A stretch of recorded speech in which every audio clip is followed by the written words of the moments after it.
حاضرین محفل، تقریب کے پہلے حصے کا آغاز ہوتا ہے۔ یہ پہلا حصہ اس شہر میں گزشتہ چند سالوں سے نظر آنے والی معتبر شاعرہ پروفیسر شائستہ سحر کے 5ویں شعری مجموعے کی تقریب ہے۔ بات یہ ہے دوستو کہ میں اب نظامتیں نہیں کرتا ہوں، بہت کم، کسی کی جگہ بہت مجبور ہوتا ہوں، بہت پریشر ہوتا ہے تو میں آتا ہوں۔ میں نے نئے لوگوں کے لیے جگہ چھوڑ دی ہے، جیسے تنویر سخن ہے، جیسے سایاسر سعید ہیں، اور اسی طرح کئی لوگ اور ہیں اس شہر میں، صاحب ہے۔ تو لیکن اب بعض اوقات مجھے مجبوراً آنا پڑتا ہے، خاص طور پہ جب شائستہ صاحب نے مجھے جس محبت سے، جس احترام سے، جس انکساری کے ساتھ انہوں نے دعوت دی تو میں انہیں منع نہیں کر سکا۔ اور اس پہ سہاگا رونق حیات کا فون آ گیا، ہمارے دوست، انہوں نے کہا کہ بھئی آپ ضرور کنڈکٹ کر لیجیے گا۔ میں نے کہا چلیں، میں آ جاؤں گا۔ اچھے رہتے ہیں، سب اچھی طرح آگے بڑھ رہے ہیں اس معاملے کو لے کے۔ حاضرین محفل، کچھ باتیں مجھے مجموعے کے بارے میں کرنی ہیں۔ دیکھیں، شائستہ سحر کے گزشتہ 4 مجموعے میری نظر سے نہیں گزرے، میری نظر سے ان کا یہ 5واں مجموعہ گزرا، سحر یاب۔ اس سحر یاب میں سب سے اہم بات اس کا عنوان ہے۔ یہ ایک نئی ترکیب ہے جو شائستہ سحر نے تخلیق کی ہے۔ یہ سحر میں سحر یاب، سحر تو اسم ہے، یاب جو ہے فعل امر ہے، یعنی وہ چیز جو ہو چکی۔ تو سحر یاب جیسے فتح یاب، فتح حاصل کر چکا، شفا یاب، شفا حاصل کر چکا، کامیاب، کام میں کامیاب ہو چکا۔ تو اسی طرح انہوں نے سحر یاب، اس میں دو اس کے جز ہے۔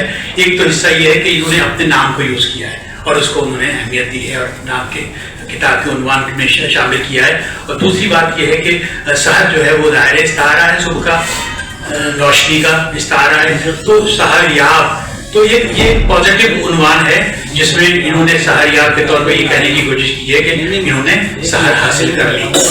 لیکن معاملہ یہ ہے کہ ان کی اس کے بعد جب آپ کتاب کے بدن میں اترتے ہیں اور کتاب کی جزیات میں، اشعار میں، غزلوں میں جاتے ہیں تو آپ حیرت انگیز طور پر ایک حزن و ملال کی فضا دیکھتے ہیں، جیسی فضا میر تقی میر کے ہاں ہمیں نظر آتی ہے۔ اس کے امیر کے ہاں بھی زاویے ہیں، حزن کے، ملال کے، دکھ کے ایک ذاتی زاویہ ہے اور اس سے بڑھ کر کائناتی زاویہ ہے، اپنے اطراف کے لوگوں کا زاویہ ہے۔ 3 ظاہر کے زاویے امیر کے آئے۔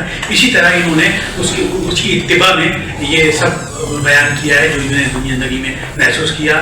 ایک پریشان کن دکھ بھری زندگی گزاری، انہوں نے اپنے پیش لفظ میں ساری تفصیل لکھی ہے کتاب کے، کس طرح انہوں نے زندگی کی مشکلوں کا سامنا کیا اور اس کو عبور کرتے ہوئے آگے بڑھتی رہی، اور شاعری کو انہوں نے اس سے فرار کا ذریعہ بنایا۔ شاعری انسان کا کتھارسس کرتی ہے، اپنی ذات کے اظہار میں آدمی اپنی باتیں، جیسے کہ میں پہلے بھی کہتا رہا ہوں کہ شاعری دراصل شاعر جب کلام لکھتا ہے تو سب سے پہلے وہ اپنی ذات کو لکھنے کی کوشش کرتا ہے، جو اس کے تجربات ہیں، وہ سب تجربات انہوں نے اس میں لکھے ہیں۔ ان پر گفتگو ہوگی، بات ہوتی رہے گی، میں بھی آگے بڑھ کے کچھ نہ کچھ باتیں اس ضمن میں کرتا رہوں گا۔ میں زیادہ گفتگو میں دیکھیں، معاملہ یہ ہے کہ ناظم تقریب کو، میں ذاتی طور پہ اس بات کا قائل ہوں، ناظم تقریب کو بہت زیادہ گفتگو نہیں کرنی چاہیے۔ اس سے کیا ہوتا ہے کہ وہ کوئی تسلسل قائم نہیں رہ پاتا جس میں گفتگو کرنے والے مہمان جو ہیں وہ اپنی بات اپنے انداز سے کہتے ہیں۔ میرا ایک تجربہ ہے، ظاہر ہے اس شہر میں 40 سال ہو گئے مجھے، اب حالانکہ مشاعروں سے لے کے چھوٹی تقریبات تک اور کتابوں کی بزرائی تک، لیکن مجھے رونق حیات نے کہا کہ آپ کو کتاب پر بھی بات کرنی ہے اور اپنی نظامت بھی کرنی ہے۔ تو یہ دونوں کام میں جستا نبھاتا رہوں گا۔ ان کی شاعری اگرچہ کہ روایت بنیادوں سے جڑی ہوئی ہے لیکن اس میں جدید اصلی حیثیت کا عکس بدر جاتا موجود ہے، اور حساس آدمی ظاہر ہے اپنے محسوسات کو لکھتا ہے، جس طرح انہوں نے زندگی گزاری، زندگی کی تلخیوں اور اس کی اذیتوں کا آئینہ ان کی شاعری میں موجود ہے۔ شعر دیکھیے کہ رات بھر جل رہے تھے وحشت سے، رات بھر جل رہے تھے وحشت سے، میرے کمرے کا ایک دیا اور میں۔ شعر بول رہا ہے کہ انسان، جس لکھنے والے نے کیسی زندگی گزاری ہے، وہ کس کیفیت کو لکھتا ہے، اور زیاں کا سنگین احساس ان کی شاعری میں موجود ہے۔ شعر سنیے کہ تاثیر غم تھی ایسی، تاثیر غم تھی ایسی کہ پتھر بھی جل گیا، اندر کی آگ سے میرا باہر بھی جل گیا۔ تو ان کی ذات میں ایک بے چین روح اور ایک بے سکون روح بہرحال موجود ہے جسے قرار کی تلاش ہے۔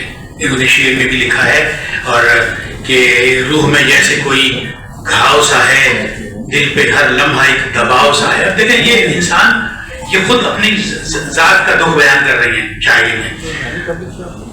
روح میں جیسے کوئی گھاؤ سا ہے، دل میں ہر لمحہ ایک دباؤ سا ہے، زیست ہے یا تنی ہوئی رسی، ہر گھڑی سانس میں ایک کھچاؤ سا ہے. ایک شدید احساس اور شدید اذیت کے معاملات ہیں جو ان کی شاعری میں ہمیں نظر آتے ہیں. شائستہ سحر کی شاعری میں ایک ضیاء بین السطور بڑی سنگین صورتحال کے ساتھ محسوس ہوتا ہے. ڈپریشن ان کی شخصیت کا حصہ ہے، یہ ان کی شاعری بتا رہی ہے. اور اس کے ساتھ ان کے ہاں ایک تذبذب ملتا ہے. آپ جانتے ہیں کہ زندگی کے دکھ انسان کو ایک نامعلوم تذبذب میں مبتلا رکھتے ہیں، اور وہ اس تذبذب کو لکھنا ہر آدمی کے دائرے، ہر شخص نہیں لکھ پاتا، شاعر لکھے گا. ان کے یہاں قدرتی صلاحیت موجود ہے شعر لکھنے کی، شعر کہنے کی. سو انہوں نے وہ سب کیفیات لکھی ہیں. اس تذبذب کو کس طرح لکھتی ہیں؟ کب تلک دل کو تذبذب کی بلائیں کھائیں، کب تلک دل کو تذبذب کی بلائیں کھائیں، دشت میں نعرہ مستانہ لگائیں جائیں. اب یہ دیکھیے کہ ایک بات جس کی طرف اشارہ جاوید نے بھی کیا کہ وہ اشعار سنائے انہوں نے. ہر عہد میں جونیئر شاعر سینئر شاعر سے اثر قبول کرتا ہے. تو ان کی شاعری میں بھی، شائستہ سحر کی شاعری میں بہت سی زمینیں ایسی ہیں جو بڑھتی ہوئی زمینیں ہیں، جو مختلف لوگوں نے بڑھتی ہیں. کوئی برائی نہیں ہے. بعض اوقات جونیئر شاعر کسی سینئر شاعر کی بڑھتی ہوئی زمین میں اس سے آگے کا شعر نکال لیتا ہے. تو یہ خوبی تو بہرحال شاعری میں موجود ہے، اور ایسا شائستہ سحر کے ہاں بھی نظر آتا ہے جو انہوں نے اپنی اس اپنے شعری مجموعے میں مختلف اشعار میں واضح کیا ہے، ظاہر کیا ہے.